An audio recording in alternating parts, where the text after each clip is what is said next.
मथुरा के वृंदावन में यमुना किनारे भक्ति का माहौल था, श्रद्धालु थे और उसी बीच एक ऐसा हादसा हुआ जिसने हर किसी को झकझोर कर रख दिया। केसी घाट पर हुई इस मोटर बोट दुर्घटना में अब तक 13 लोगों की मौत हो चुकी है। सबसे डराने वाली बात यह है कि अभी भी 3 लोग लापता हैं। तलाश जारी है, उम्मीदें अभी भी बाकी हैं, लेकिन हालात बेहद दर्दनाक हैं। यह हादसा कोई अचानक आई प्राकृतिक आपदा नहीं था। शुरुआती जांच और जो बातें सामने आ रही हैं वो साफ इशारा करती हैं कि ये एक बड़ा सिस्टम फेल्योर था, एक ऐसी लापरवाही जिसने कई परिवारों को उजाड़ दिया। हादसा उस वक्त हुआ जब श्रद्धालुओं से भरी मोटरबोट यमुना नदी में आगे बढ़ रही थी।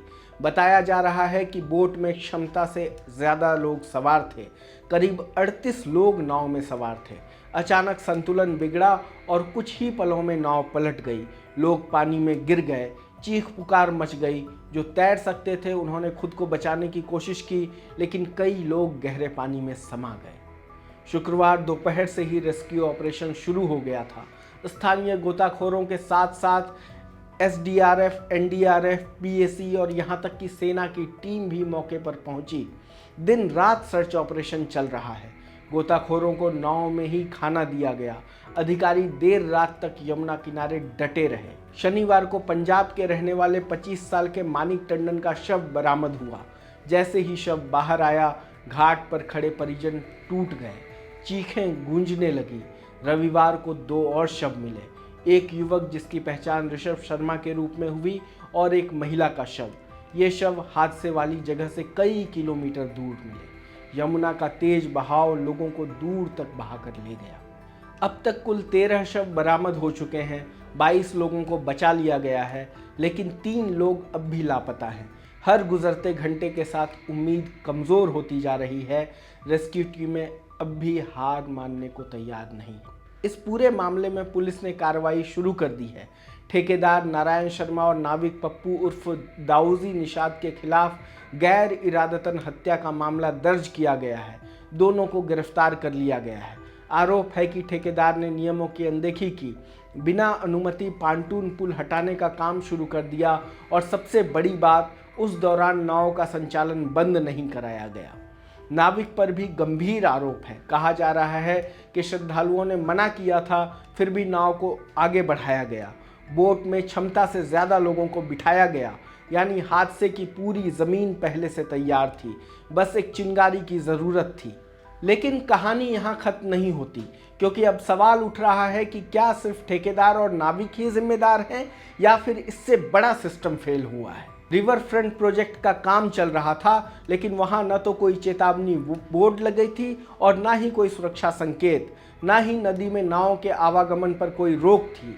जहाँ भारी भरकम मशीनरी चल रही हो, जहाँ पांटून पुल हटाया जा रहा हो, वहाँ आम लोगों की एंट्री कैसे हो सकती है, ये सवाल अब हर किसी के मन में है।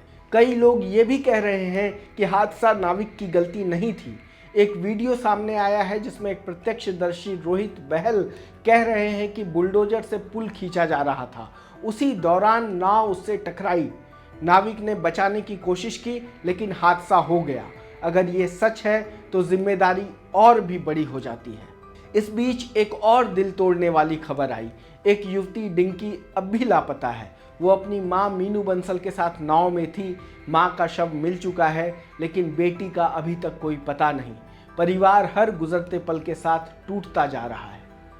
घायलों का इलाज भी चल रहा है। कुछ लोगों की हालत में सुधार हुआ है, लेकिन कई अब भी अस्पताल में हैं। रामकृष्ण मिशन हॉस्पिटल में भर्ती घायलों का हाल जानने के लिए अधिकारी भी पहुंचे।